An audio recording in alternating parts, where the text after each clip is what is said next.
Assalamualaikum warahmatullahi wabarakatuh. Alhamdulillah, alhamdulillahirabbil alamin. Assalatu wassalamu ala asrafil anbiya'i wal mursalin sayyidina wa maulana Muhammadin. Asyhadu an la ilaha illallah wa asyhadu anna Muhammadar Rasulullah.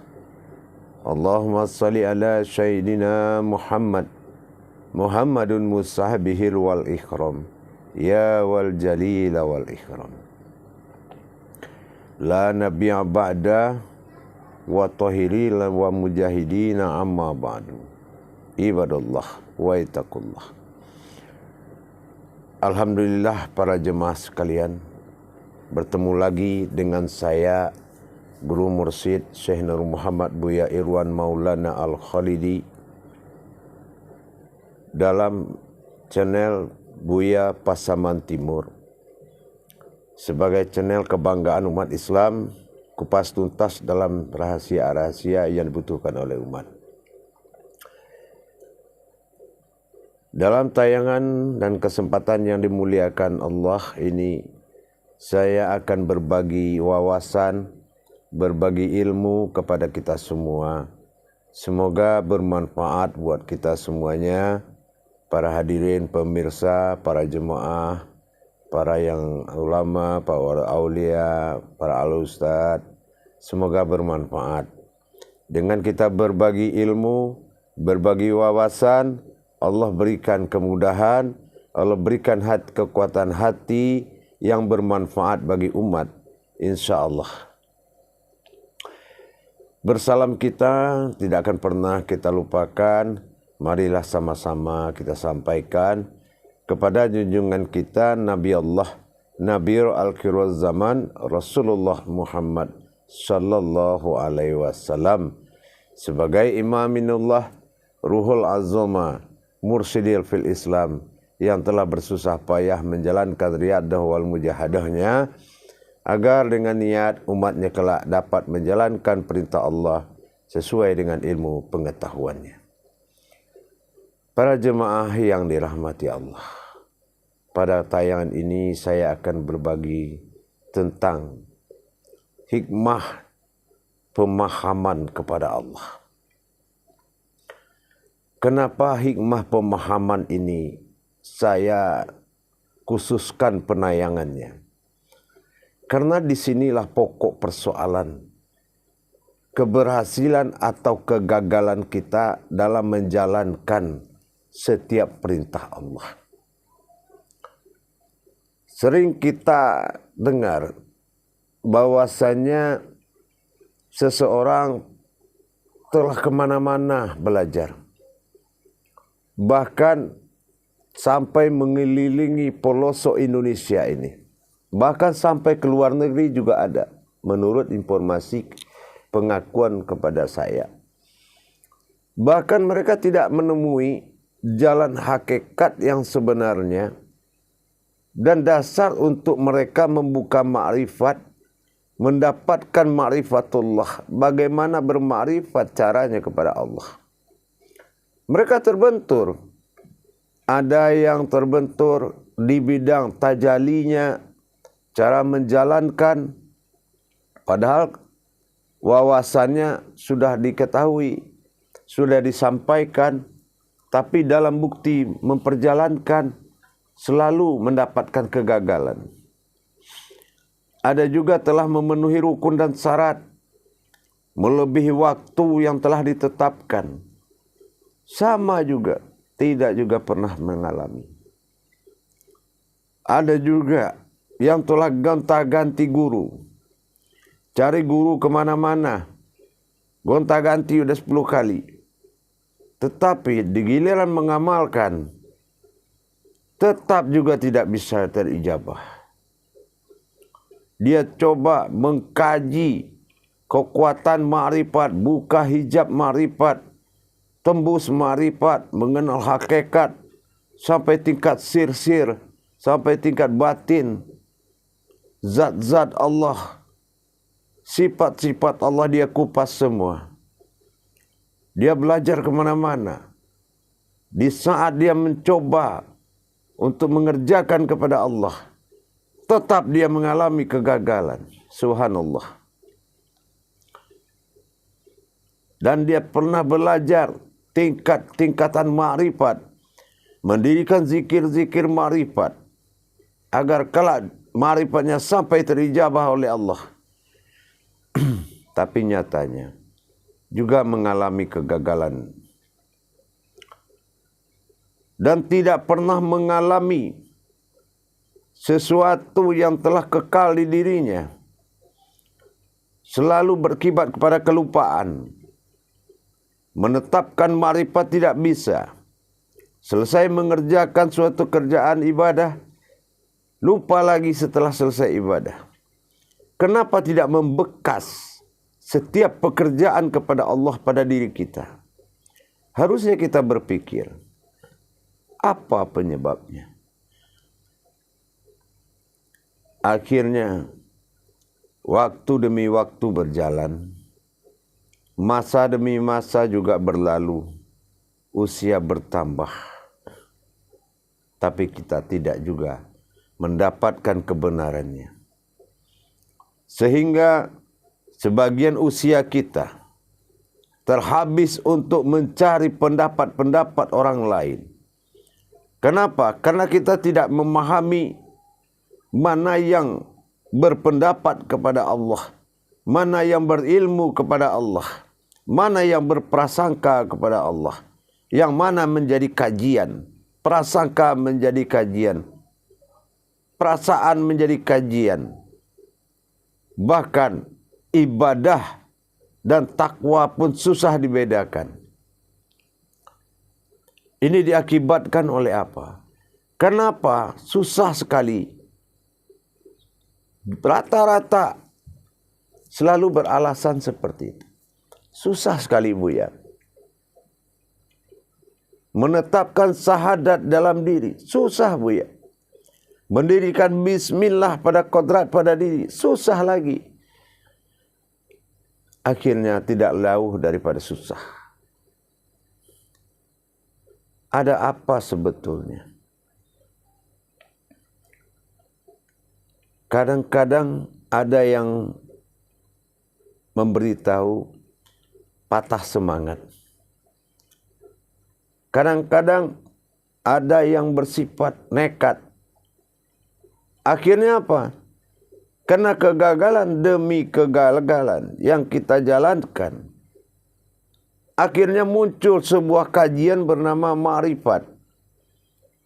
Akhirnya dia paksakan ma'rifatnya untuk menembus segala amalannya. Ternyata itu ma'rifatur, bukan ma'rifatullah. Ternyata itu adalah kekuatan daripada ma'rifat dirinya, yang mana semua itu ada dalam batas pandangan,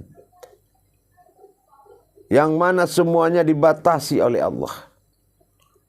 Ternyata semua perjalanan Allah, ibadah, ilmu, zikir, ilmu, solat, semua yang kita inginkan, kenapa tidak diijabah seperti rasanya seperti itu? Tidak diijabah. Bukan tidak diijabah, tetapi pemahamanmu belum menyampai kepada Tuhan. Jiwamu belum ada jiwa bertuhan kepada Allah. Hatimu belum tunduk kepada Allah. Dan cintamu belum tumbuh kepada Allah. Itulah utamanya. Sayangmu, rindumu belum ada kepada Allah. Bahkan kamu mencari kelebihan-kelebihan dirimu di jalan Allah, tanpa kamu peduli Allah itu siapa. Niat saja sudah salah, apalagi amalannya. Para jemaah yang dimuliakan Allah, rahimakumullah. Berat memang. Kenapa berat? Dari rukun Islam pertama dinamakan syahadat, itu dituntut kepada jiwa ketuhanan, sifat ketuhanan, kodrat ketuhanan. Sangat tinggi. Dasar pertama itu adalah ketuhanan. Tapi sekarang dikatakan ilmu ketuhanan itu ilmu tingkat tinggi. Itulah hal yang paling salah. Justru awalnya diri itu adalah Tuhan. Ilah dalam sebutan, kalau sudah makom awaludinnya datang, Allah dalam kalam panggilan. Ingin aku dipanggil dengan nama Allah. Kalau namanya ya Allah, bukanlah kita memujud kepada dirinya. Bukan kita menyembah namanya. Tapi kita kembali kepada dirinya. Kenapa kita gagal lagi? Dicoba Allahu Akbar, gagal lagi. Satu kata, kita harus mendapat keputusan. Dengan modal satu kata, kita harus dapat menentukan dalam hasil kajian itu, mana Tuhan, mana umat. Itu yang paling tidak dipelajari. Atau memang yang mengajar ke situ tidak ada. Para jemaah yang dirahmati Allah. Sulit bagi kita membedakan tiga daripada kodrat Allah. Bersifat Allah pada kodratnya pada ketiga. Pertama, bersifat Allah pada kekuatannya disebut Ar-Rasulullah. Yang kedua, bersifat Allah kepada kekuasaannya disebut Qudsi Allah. Nah, yang ketiga, bersifat Allah pada ilmunya, itulah Akbarullah. Jadi tiga perkara kedudukan Allah membuat kita bisa menilai kebenaran ajaran tersebut. Apakah ini Ar-Rasulullah? Apakah ini Qudsi Allah? Atau ini adalah Akbarullah? Kekuatan, kekuasaan, atau kebesaran. Kita tidak punya konsep ketuhanan. Kita tidak tahu sifat-sifat Tuhan itu seperti apa. Tidak tumbuh jiwa ketuhanan. Kita mengkaji, mendekatkan diri hanya takut kena mau mati. Kita mengkaji kuat-kuat diri agar apa? Mudah rezeki. Niat saja sudah salah. Apalagi kebenaran dari kodratnya. Akhirnya semua salah. Itulah yang menyebabkan semua tertunda. Persiapan-persiapan diri kita itu sangat menentukan para jemaah. Tidak semua orang dengan melalui sebuah amalan dia akan cinta kepada Allah. Cinta ini bisa wal mahabbatullah wa mahabbatun. Bisa dari Allah merindukan kita, bisa dari kita merindukan Allah. Kurangnya bermuzakarah dengan ahli-ahli ma'rifat, ahli-ahli hakikat, ahli zikir, ahli kitab, aulia wa ulama. Akhirnya kita mengambil keputusan sendiri. Ibarat memaksakan sebuah ma'rifat dalam guru yang setengah pintar. Kita jalankan ma'rifat kita di dalam makom guru yang setengah pintar. Akhirnya apa? Kita tersesat lebih jauh. Apa dampak sebetulnya penyebab tidak terhijabnya seseorang itu kepada Allah? Salah satu seperti yang saya sampaikan tadi. Belum tumbuh jiwa ketuhanan pada dirinya. Belum tumbuh rasa rindunya kepada Allah. Belum tumbuh rasa ilmunya kepada Allah. Belum tumbuh kodrat yakin bagi dia. Apalagi tidak pernah berwawasan hakikat kepada Allah. Belum lagi kita berguru kepada seorang wali Allah. Ilmunya kita suka. Orangnya hanya kita jadikan sebagai pelampiasan cerita. Seolah-olah kita suka dengan guru. Padahal kita hanya ingin ilmunya. itu pun adalah keguguran. Kita tidak tahu bagaimana tajalli Allah sampai ilmu itu maujud pada walinya. Dan apa persiapan kita belajar kepada seorang wali Allah? Apa cukup kita hanya mendapatkan doa, terus kita gunakan untuk keperluan kita? Tahukah kita adab-adab berguru kepada seorang wali Allah? Tahukah kita kiat-kiat menjalankan ilmu amanah? Tahukah kita bagaimana jabariyahnya antara wali Allah dengan Allah? Sehingga kita tidak bisa menempatkan diri dalam belajar. Kita tidak bisa mengambil sikap dalam belajar. Kenapa? Rukun-rukun dan akad-akad belajar kita tidak paham. Akhirnya kita anggap itu seperti belajar ilmu kebatinan. Maka dari itu para jemaah sekalian, ilmu tauhid adalah ilmu tertinggi dalam Islam.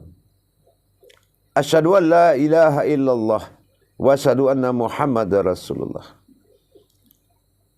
Ilmu tauhid, ilmu yang sangat disaring oleh Allah Subhanahu wa taala.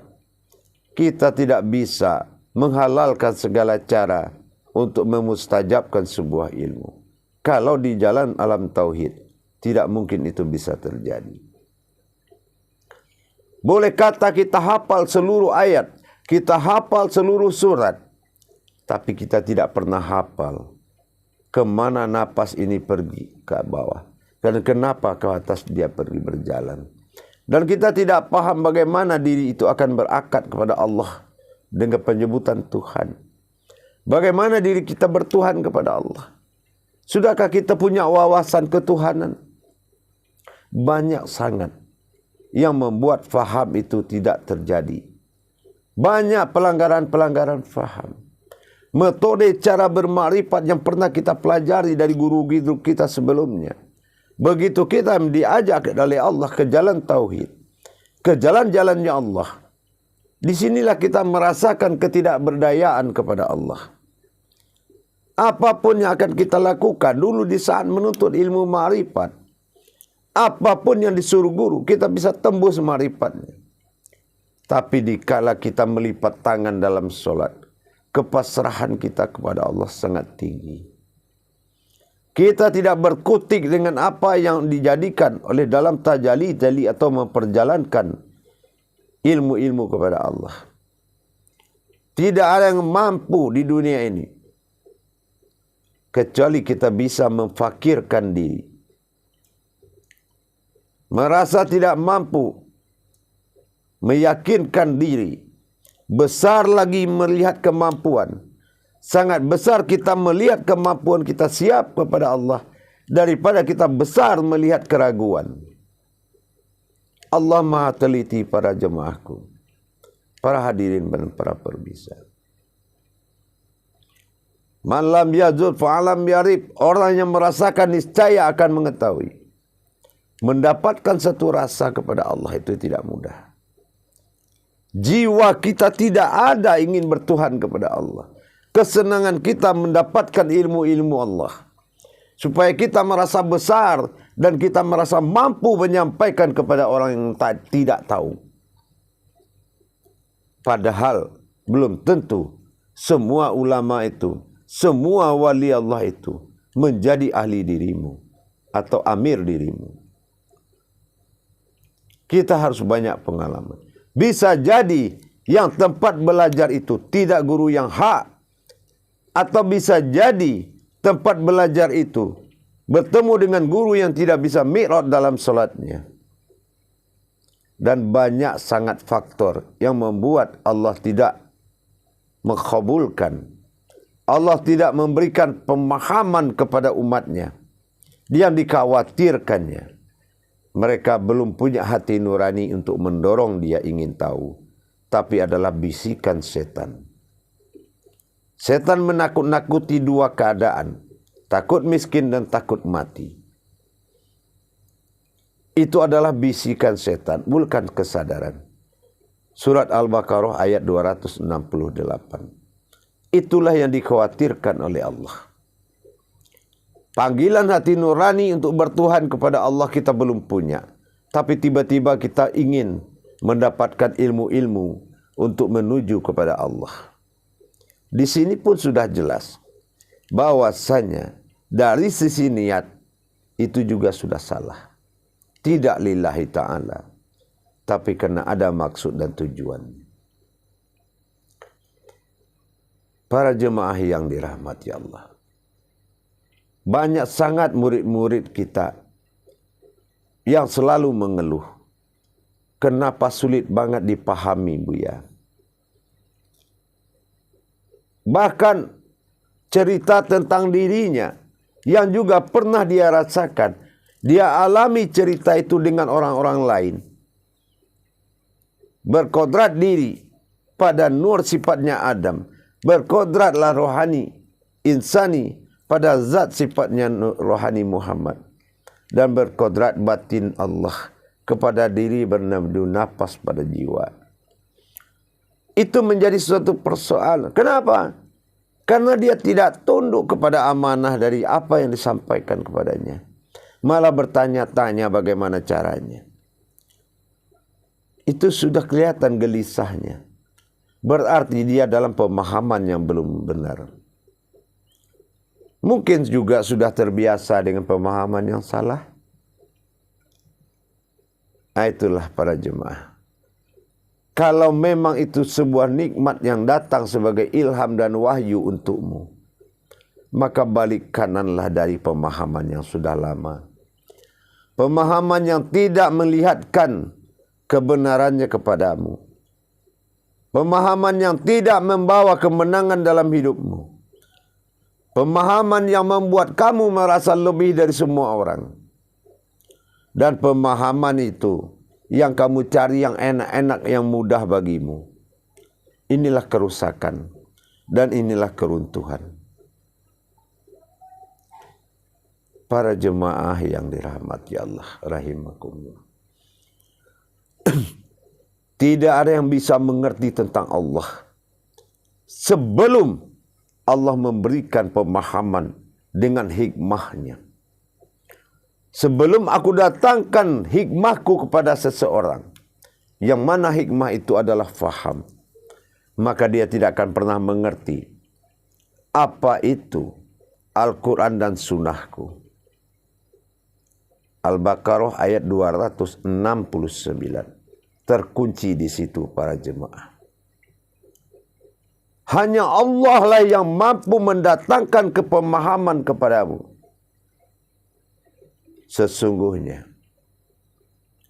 Allah memilih orang yang bisa mengerti kepadanya. Kenapa?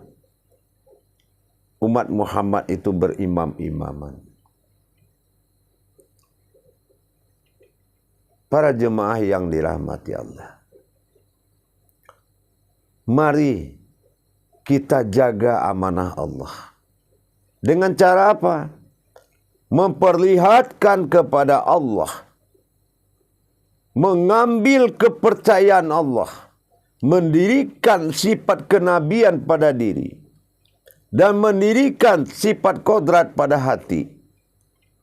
Mendirikan sifat iman pada dada. Dan mendirikan sifat batin pada jantung. Dalam arti apa? Kodrat kita yang harus kita rapikan. Apakah kodrat kita ini sudah memenuhi syarat untuk belajar dalam bimbingan para wali Allah menuju Al-Karimullah kepada Allah yang Maha Mengajar? Para jemaah yang dirahmati Allah, mari kita mendapatkan kembali kepercayaan Allah kepada kita. Sekian puluh tahun, sekian tahun kita hancurkan yang hak bagi diri karena untuk menikmati yang batil pada dunia ini. Tiba-tiba hanya sebulan 2 bulan kita langsung mau bisa. Subhanallah. Astaghfirullahaladzim. Tidak mungkin. Yakinkan kepada Allah. Pilihanmu tetap kepada Allah. Perlihatkan wajibul wujud. Tidak ragu lagi kamu tentang adanya Allah. Yakinkan dirimu Allah percaya kepadamu dengan sifat waliul wujudnya. Dan yakinkan Allah bahwasannya kamu orang yang paling dekat dengan Allah. Bahkan bersentuhan pun kamu takut. Masih ada jarak. Tapi menjadi bagian Allah. Yakinkan Allah dengan sifat wahidatul wujudnya. Sifat wahidnya. Maka kita akan tahu batasan-batasan kodrat ketuhanan bagi diri kita. Mana batas akbarullah, kebesaran Allah terhadap sebuah ciptaan. Mana batas kekudsi Allah, kekuasaan Allah tentang hayat bagi diri. Mana bukti kodrat arasnya Allah, kekuatan Allah yang meliputi zahir dan batin. Jadi kita para jemaah, di dalam belajar ilmu tauhid kepada Allah, butuh suatu kebenaran diri yang hakiki. Diri yang sudah isbatul yakin, sami'na wa ta'na. Meskipun kemampuan kita belum ada di jalan tauhid ilahiyah, tapi kita mengerti, kita akui bahwasanya kemampuan itu ada di jalan Allah. Kemampuan itu ada di tangan Allah. Itulah faham. Beda dengan kita beruzlah kepada sifat-sifat hakikat yang tidak berhubungan dengan diri. Bisa saja kita mengalahkan semuanya dengan ilmu-ilmu. Tapi kita tidak bisa menghadirkan sebuah diri kepada Allah dengan ilmunya. Allah itu sangat maha teliti. Dia sangat teliti sekali terhadap siapa yang dia angkat menjadi wali. Tidak susah bagi Allah menjadikan seorang itu wali pada Allah. Waliul wujud. Tidak susah bagi dia. Tapi yang susah itu adalah mengalihkan diri benar-benar dalam kodrat ilahi. Hanya kecintaan dan keyakinanmu kepada Allah yang menjadi benteng utama, yang menjadi dasarnya utama. Tidak mungkin engkau bisa memahami semua perintah Allah sebelum kamu duduk dengan baik dengan gurumu, membuka daripada tadabur kaji itu. Para jemaah yang dirahmati Allah, marilah kita sama-sama mencintai ilmu-ilmu jalan-jalan kepada Allah sebagaimana Allah mencintai kita. Mari kita sukai dan kita senangi ilmu-ilmu Allah sehingga kita sudah jatuh cinta kepada ilmunya. Mari kita jaga dengan Allah tidak ragu kepada kita, dengan iktikad kita untuk dapat mengamalkan. Hanya kita yang merasa dipantaskan untuk mengamalkan. Rasa bersyukur itu sangat tinggi para jemaah nilainya. Para hadirin, para jemaah yang dirahmati Allah. Insya Allah, marilah sama-sama kita yakinkan kepada Allah. Kita yakinkan Allah. Kita siap menjadi wajibul wujud bagi Allah. Siap menjadi waliul wujud bagi Allah. Dan siap menjadi wahidatul wujud bagi Allah. Inilah keyakinan. Meyakinkan Allah untuk mendapatkan kepercayaan Allah. Dengan sami'na wa ta'na. Apalagi belajar ke tingkat mursyid. Butuh ketaatan. Sami'na wa ta'na. Benar-benar harus amanah. Jangan pikirkan ilmu, pikirkan adabmu. Karena ilmu itu di bawah adab nilainya. Kadang baca assalamualaikum kepada guru sama kayak baca assalamualaikum ke warung, ke rumah teman. Assalamualaikum. Apakah itu sudah pantas? Kalau gurumu mursyid, itu adalah percontohan cara bertuhan kepada Allah dengan melakukan sami'na wa ta'na. Katanya sami'na wa ta'na, tapi dalam pandangannya lebih banyak memandang gagal daripada berhasil. Berarti dia tidak sami'na wa ta'na. Katanya sami'na wa ta'na, tapi dalam rumah dia bikin rumah.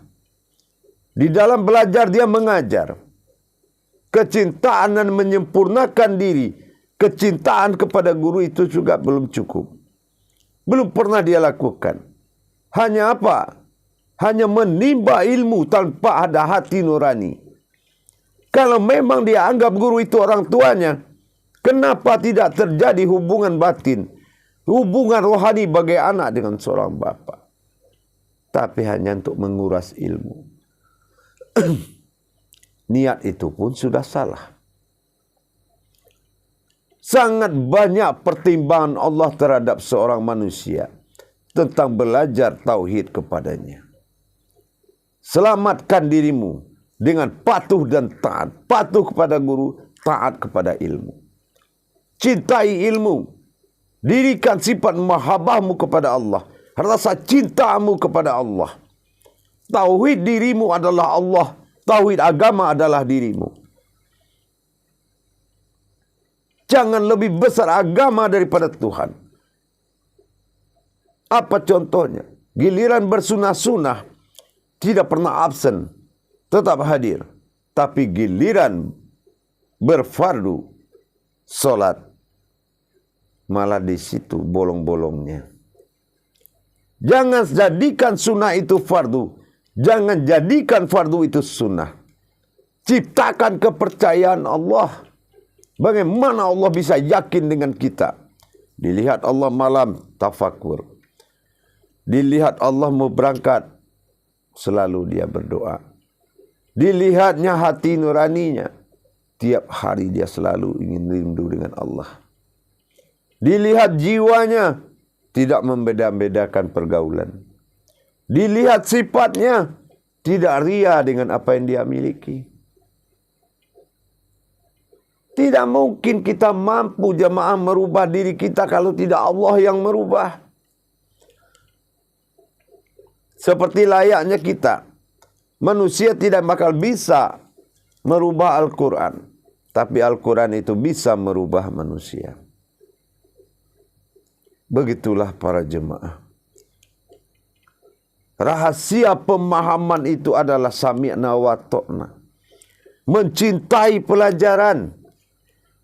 Dan jangan kita cemburu di dalam berhubungan ilmu kepada Allah. Apalagi kita tidak mau merasa dikalahkan. Itu adalah jalan keruntuhan. Apalagi kita merasa lebih ibarat imam dalam masjid. Gugurnya keimaman itu hanya kena bisikan setan. Dia sadarkan kalau kita di depan orang di belakang. Dan kita merasa ria. Maka keimaman itu sudah gugur. Begitu juga solat. Allah tidak melihat solatmu di masjid. Tapi Allah lihat dari rumah ke masjid kamu tidak bersama Allah. Banyak kekhawatiran Allah. Maka pemahaman itu ditahan oleh Allah. Di surat Al-Baqarah ayat 269. Masa mengkaji diri sendiri kita merasa asing. Tapi mengkaji makhluk, mengkaji hodam, mengkaji benda, mengkaji sihir, mengkaji keajaiban-keajaiban alam, kita fokus. Giliran mengkaji diri, kita malah menghindar, malah merasa lemah. Padahal mencari diri itu perintahnya Allah. Man arafa nafsahu wa qad arafa rabbahu. Barang siapa yang mengenal dirinya, niscaya dia akan mengenal Tuhannya.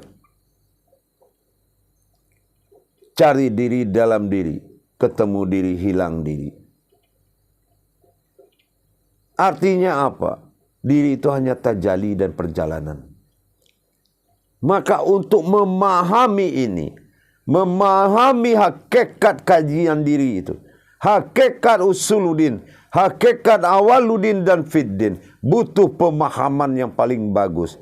Tapi nyatanya, rupanya pemahaman itu ditahan oleh Allah. Kenapa? Karena kita masih dikhawatirkan belum mampu akal itu bisa tunduk kepada Allah. Belum tahu iman itu akan tunduk juga kepada Allah. Belum juga pasti ilmu itu akan tunduk kepada Allah. Dilihat dari adab-adabnya berguru. Adab berguru adalah adab yang sangat menentukan di jalan Allah. Maka jagalah, wasilahnya Allah adalah seorang gurumu. Maka kamu akan dijaga oleh Allah. Semua pelajaran tauhid itu, semua pelajaran ibadah, semua telah ditentukan oleh kebisaan yang ditahan oleh Allah, yaitu faham. Apabila hikmah faham ini, Allah sudah yakin kita bisa dan tidak ragu lagi dan menjadi pilihan yang khadim, maka Allah pasti memberikan pemahaman itu. Hikmah faham itulah yang tidak diserahkan oleh Allah karena dilihatnya keyakinan kita masih bulan-bulanan. Ada bulan yakin, ada bulan tidak. Bagaimana nanti bertuhan? Ada bulan tidak bertuhan, ada bulan bertuhan. Makanya kedudukan-kedudukan yang membuat Allah tidak yakin denganmu, singkirkan secepatnya. Kasihan anak istrimu, suaminya belum kenal dengan Tuhannya. Bagaimana nasib di dunia, apalagi nasib akhirat. Para jemaah yang dirahmati Allah, rahasia faham itu setelah kita memenuhi syarat untuk tidak cacat di mata Allah. Tuluskan hatimu, buka rohanimu, hilangkan keraguanmu. Jangan besarkan amalan daripada dirimu, tapi besarkanlah dirimu daripada sebuah amalan. Insya Allah, kalau marwah dirimu sudah benar-benar bisa, sudah sempat berderajat, sudah pernah menelan kaji besar, sehingga rohanimu kuat untuk menjalankan semuanya. Bukan kita memilih-milih kaji. Itulah jamaah. Semakin kamu dekat dengan Allah, semakin kamu dihintai oleh iblis dan setan agar kamu kafir dengan Tuhanmu, agar kamu kufur kepada Allah. Hati-hati. Jangan banyak kosong pandanganmu. Lihatlah apa yang telah diajarkan, pedoman kepada apa yang telah disampaikan dalam YouTube. Engkau akan dilindungi oleh Allah, karena semuanya bertauhid kepada Allah. Mudah-mudahan para jemaah sekalian, jadilah seorang murid. Murid yang menjadi guru yang tertunda, bukan murid yang belum bisa. Jadilah seorang murid adalah seorang guru yang tertunda, bukan murid yang baru belajar. Hilangkan kepercayaan, kegagalan dan ketakutan dan kebimbangan ragu-ragu di dirimu. Wujudkan dengan yakin dan hakul yakin. Apapun yang amalan berhubungan dengan diri terhadap Allah, kamu yakin itu pasangannya adalah kamu. Jangan ragu dalam menjalankan apapun. Kalau kamu ragu mengambil keputusan dalam kajian, maka bagaimana Allah akan mengabulkan? Kalau kita ragu, maka pintu kesusahan, pintu kegagalan itu semakin dekat. Maka jangan ada keraguan. Hakul yakin, kalau Allah memang asal dirimu, berarti kodrat-kodrat Allah itulah yang menjadi asal dirimu sendiri. Baik para jemaah sekalian, untuk kiat pemahaman dan cara-cara memahamkan ilmu-ilmu kepada Allah, apakah itu berbentuk tauhid, syariat, hakikat, tarikat dan marifat atau tasawuf, iktikad dan segalanya yang dibutuhkan oleh Allah, kabulkan, jadikan apa seperti apa yang diharapkan oleh Allah dalam belajar itu, persiapan diri rohani dan batin, maka kamu persiapkan dengan baik. Jangan lupa, capai kepercayaan Allah itu. Dirikan kepercayaan Allah itu. Kalau kamu bukanlah orang yang ragu-ragu kepadanya. Insya Allah, kalau sudah paham bagaimana kiat-kiat beramanah kepada Allah, kiat-kiat tafakur kepada Allah, insya Allah akan Allah buka hijab dirimu sehingga kamu bisa memahami. Sekarang pemahaman itu, sebelum kodrat-kodrat Allah itu sempurna pada dirimu, maka pemahaman ini akan ditahan oleh Allah. Tidak akan pernah dia berikan. Karena dia berjanji akan memberikan pemahaman tentang Al-Quran dan Sunnahku kepada orang yang ku kehendaki. Jadilah kita orang-orang yang dikehendaki Allah dengan kita meyakinkan Allah dalam perintahnya, yaitu dengan sami'na wa ta'na. Insya Allah. Baiklah para jemaah sekalian, demikian himbauan saya dan berbagi wawasan. Semoga bermanfaat buat kita semua. Akhirul kalam wabillahi taufiq wal hidayah. Wassalamualaikum warahmatullahi wabarakatuh.